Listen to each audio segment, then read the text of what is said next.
Un saludo para todos, bendiciones. Soy el profe Camilo con un tema muy especial hoy que vamos a meditar y a estudiar, porque esas dos dimensiones o perspectivas deben de estar siempre de la mano. Repito, meditar y estudiar, porque estudiando conozco, me ayuda a amar, y meditando amo o ejercito el amor y me ayuda también a conocer profundamente.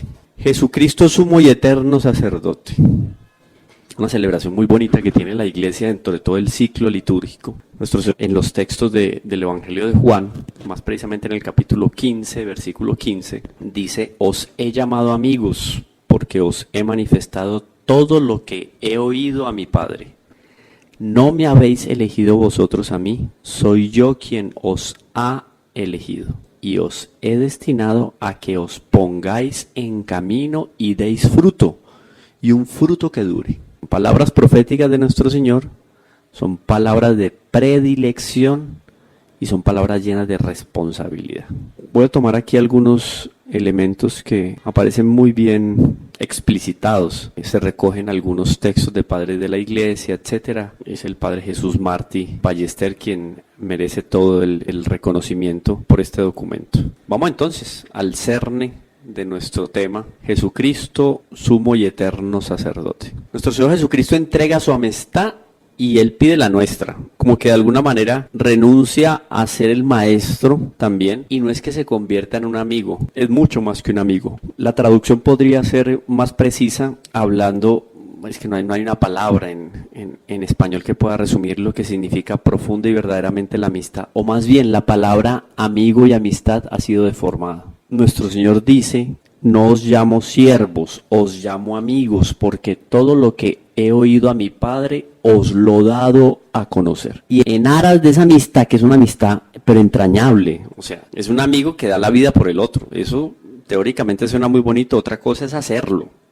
Nuestro Señor lo hizo por nosotros, porque Él nos ama desinteresadamente. En el fondo, el fundamento de la amistad es esa, es amar sin ningún interés. O sea, inclusive yo al amigo lo amo así él no sea retributivo conmigo, con ese amor, porque yo quiero el bien para él. Entonces, esa amistad de nuestro Señor es entrañable, lo más profundo, es una amistad verdadera, es una amistad ardorosa. Y Él les dice en ese mismo texto: no sois vosotros los que me habéis elegido, soy yo quien os eligió. Miren que no es una amistad cualquiera, no es un amigo cualquiera. Es un amigo que desea nuestra salvación, desea alegrarnos la vida, llenarnos de amor, llenarnos de gozo, de paz.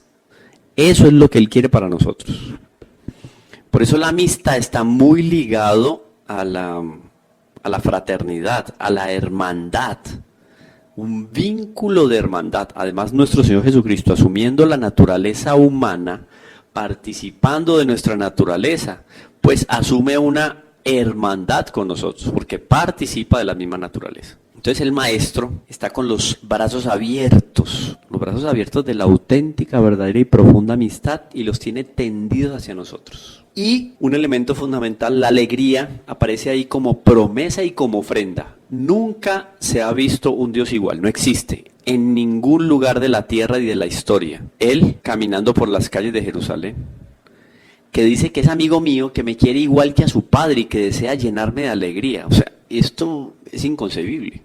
Un Dios que diga eso. Hay un verso muy bonito, es un canto que es insuperable de San Juan de la Cruz, y dice: oh montes y espesuras plantados por la mano del amado, oh prado de verduras, de flores esmaltado, decid si por vosotros ha pasado.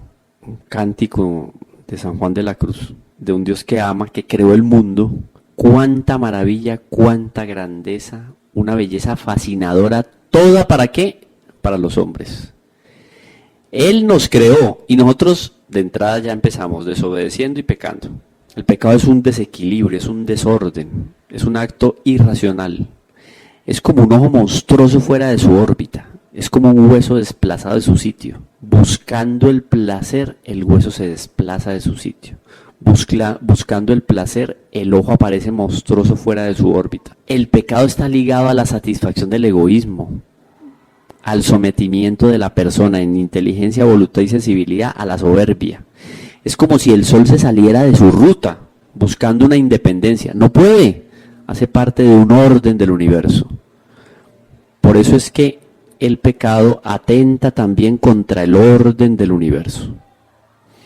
Entonces el hombre con el pecado termina frustrando su camino y la meta de su felicidad. Miren que los griegos nos hablaron a nosotros insistentemente de lo que significa la felicidad.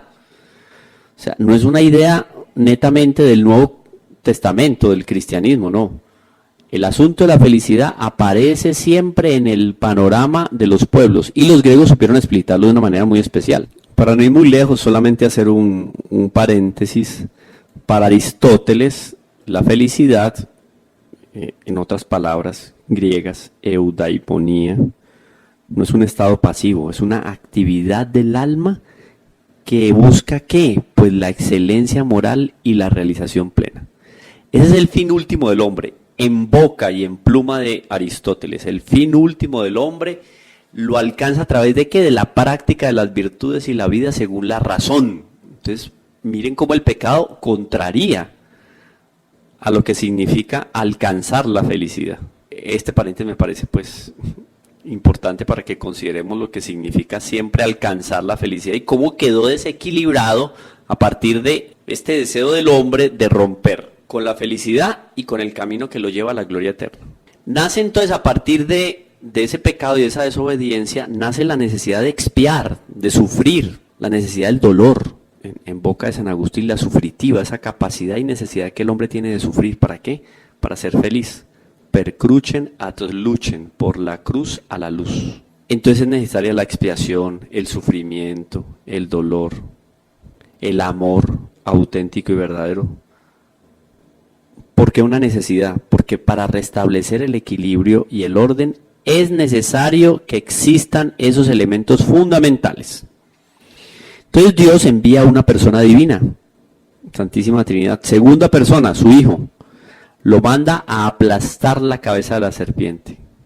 ¿Por medio de quién? De la Santísima Virgen María.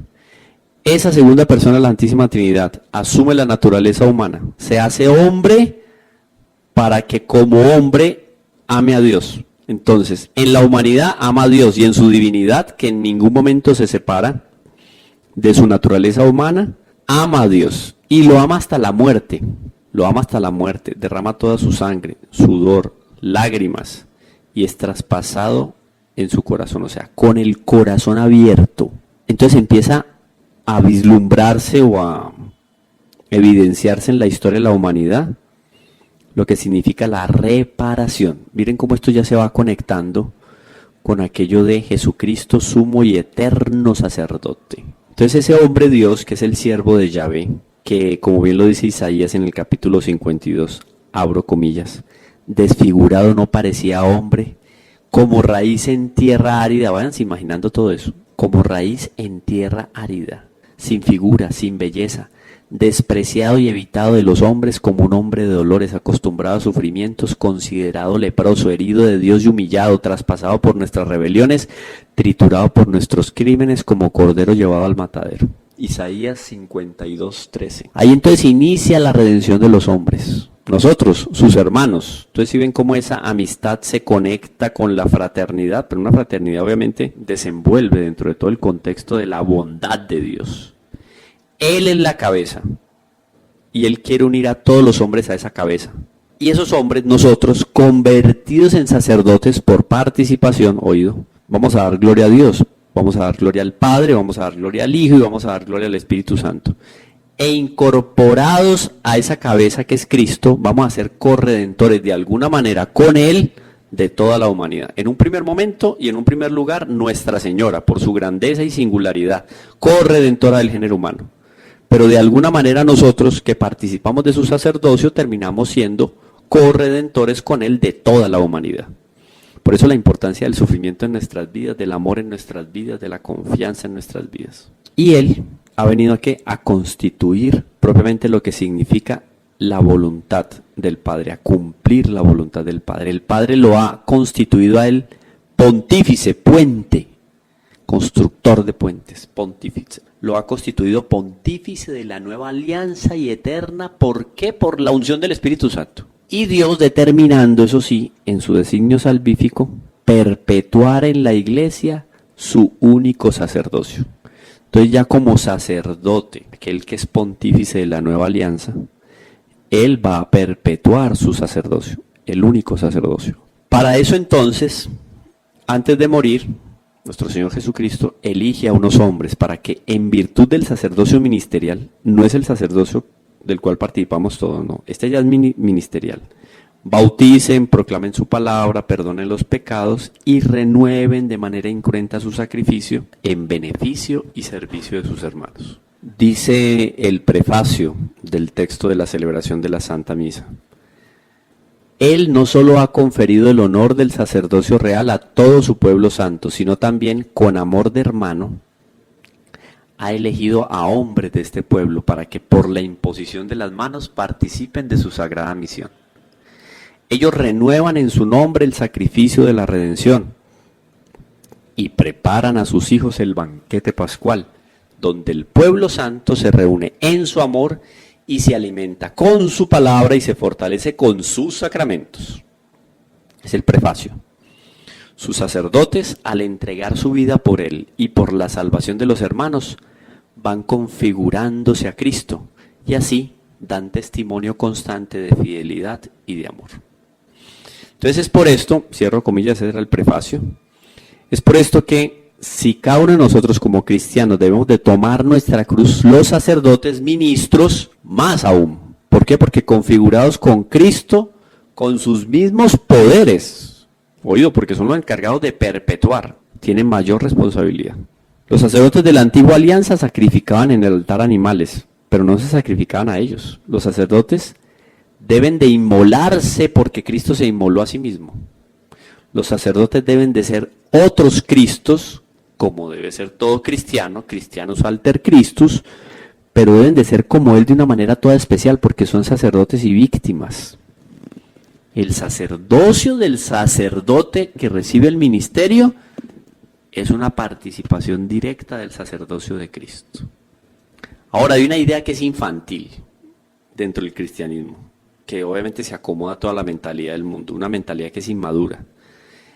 Y es pensar que el sacerdote es un funcionario, y él está en una parroquia y cumple unas funciones, y es un funcionario. De ahí surgen una serie de consecuencias al estilo del mundo, que van a obnubilar el sentido substancial del sacerdote víctima. Se pasa de considerar un plano sobrenatural sobre la misión del sacerdote a un plano natural considerando al sacerdote como un funcionario, el cual tiene solamente obligaciones, funciones o deberes naturales. Eso es desvirtuar el sacerdocio. Ahora bien, consideremos que durante el curso del siglo XI, Edad Media, comienza entonces la teología medieval a distinguir claramente, cuando se empiezan a estructurar los tratados sobre los sacramentos, empieza a distinguir claramente entre el orden y la dignidad sacerdotal. Y puso de relieve todo este trabajo de la Edad Media, la importancia de la sacramentalidad del orden de la Iglesia. A partir de ahí entonces que se designa esencial como orden el sacramento que confiere el poder de celebrar la Eucaristía. Esto es muy importante. Ahora, aunque el lenguaje de la curia romana imprimió su sello a la tradición cristiana, la ordenación sacerdotal no fue considerada nunca como un simple acceso a una dignidad y como transmisión de unos poderes jurídicos y litúrgicos, pues siempre se confirió mediante un rito. Porque la ordenación es un acto sacramental que transmite una gracia de santificación. Pedro Pérez es diácono, fue ordenado diácono, pero de Pedro Pérez pasar de diácono a sacerdote, hay un cambio profundo, ontológico, en Pedro Pérez. En lo más profundo de su ser hay un cambio, hay una transformación. Es la transformación fruto de haber recibido la ordenación sacerdotal sacramental. Sacerdotal sacramental. Esto es muy importante. El sacerdocio pertenece a un orden especial. Es carismático. Es el ordo de los que han recibido el Espíritu y en virtud de su ordenación están habilitados para continuar la obra de los apóstoles. Otra cosa es que las jerarquías del ministerio aparecen en los escritos de los padres de la Iglesia.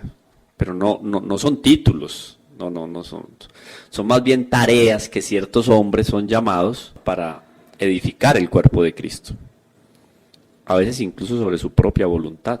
Eso es muy importante. Ahora, el orden sacramental es una dimensión esencial para la iglesia y por eso fue incluido entre los sacramentos. Si se quiere comprender el sentido y la función de este sacramento, el orden sacerdotal, como bien lo hizo el Concilio de Trento. El Concilio de Trento, siglo XVI, exalta de manera especial el sentido y la función de este sacramento.